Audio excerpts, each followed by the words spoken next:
Ang pressure namin ni Bong at ni Juday ngayon is how to put up a very good and an enjoyable product. 5 producers ang lumagda nitong June 12 bilang kasunduan sa kanilang pagsasama-sama sa pelikulang Si Agimat, Si Enteng Kabisote at Si Mi, an official entry to the 2012 Metro Manila Film Festival. Ang nasabing producers ay ang Octo-Arts Films, Imus Productions, APT Entertainment, MZ Productions at GMA Films. Ang importante, mas malaki doon sa huli namin ginawa, no? Agimat, Enteng Kabisote. And paano mo malalampasan yun? Ayon kay Andeng Bautista Inares ng Imus Productions, humanga sila ng kapatid niyang si Senator Bong Revilla sa pagtupad ni Bossing Vic Soto sa kanilang usapan. May isang salita daw si Bossing. Sabi ko, mabait pala talaga si Vic Soto, no kuya? Sabi niya, oo, mabait si Vic. Parang pinagdudahan mo pa yung kapay. Hindi, kasi talaga may word of honor, di ba? Importante yun sa pagkatao mo sa character ng isang tao. Sabi ko, talaga palang napakabait ni Vic Soto.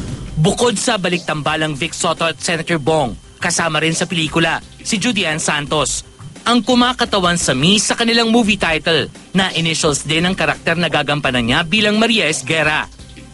In the Metro Manila Film Festival also, ilang beses kaming nakatapat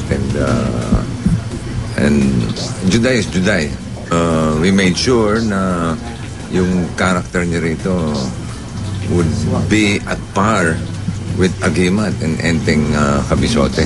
Bilang dating mahigpit ng katunggali sa MMFF, hindi ba nahirapan sila Bossing na kumbensihing sumama sa pelikula si Judy Ann? Madali na makausap si Juday. Nagustuhan naman niya kagad yung magiging role niya. Nagustuhan niya yung project in general. Hindi ba nakakaramdam si Bossing ng kaba na sa pagsasama-sama nilang tatlo ay kailangang mas tumabo sa takilya ang pelikula? Ang pressure namin ni Bong at ni Juday ngayon is how to put up a very good and an enjoyable product. Kung paano namin malalampasan yung huli namin ginawa. Ang ilang dabarkads ni Bossing kasama pa rin sa star-studded cast. Siyempre si Hussein Wali nandyan. Si Jimmy, si dabarkad si Juday nandito. Sama. Asa-asawa namin or mga lady, Gwen Zamora and Sam Pinto. Kasama rin kaya sa cast ang dabarkads at rumored girlfriend nitong si Pauline Luna?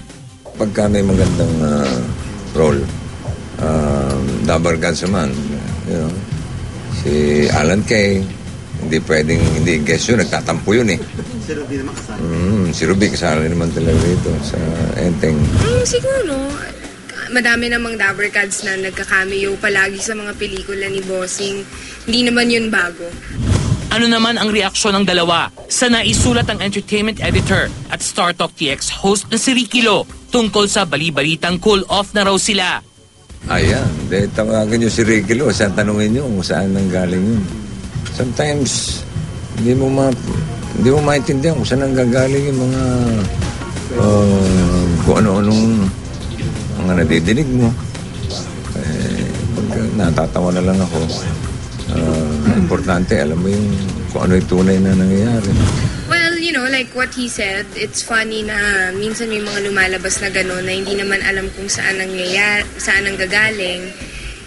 Wala, tatawanan na lang yung mga hindi naman totoong mga bagay. Lalo na pagdating sa private life.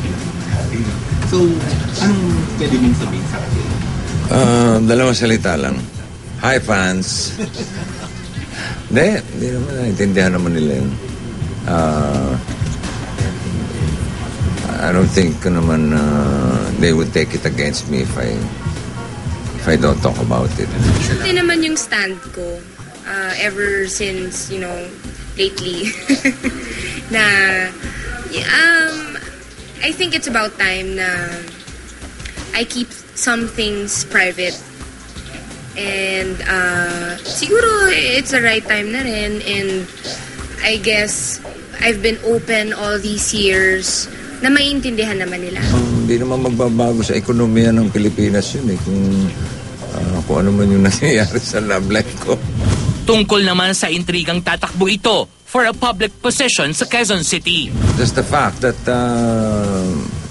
Senator Bong and I are doing a movie for the Metro Manila Film Festival, siguro yun ay sasagot sa mga